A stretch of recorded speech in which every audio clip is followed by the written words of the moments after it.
Les organisations humanitaires reviennent sur leurs propos. Il n'y a pas de famine dans la bande de Gaza. L'organisation Integrated Food Security Classification, liée à l'ONU, avait prédit au mois de mars qu'une véritable famine éclaterait dans le territoire palestinien entre mars et juillet 2024. Cet avertissement a reçu un large écho international de la part de hauts responsables américains et de l'Union européenne.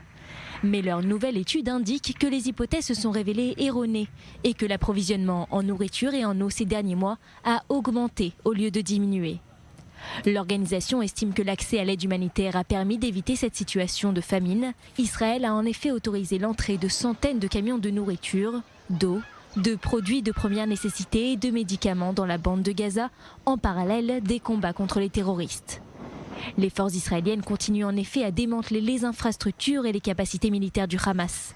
Les affrontements se déroulent dans le sud du territoire palestinien, notamment à Rafah, mais aussi dans le centre et le nord, où Tsahal mène des opérations coup de poing.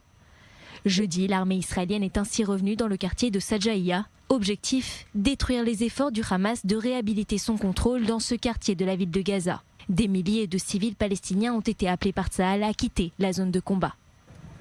Pendant ce temps, la question de l'après-guerre à Gaza continue de préoccuper. Aucune avancée n'a été réalisée concernant un futur gouvernement. Ces tentatives se heurtent au refus des pays arabes et de l'Occident. Les États-Unis et les pays arabes modérés, y compris les Émirats arabes unis, ne sont pas prêts à envoyer des troupes dans la bande de Gaza.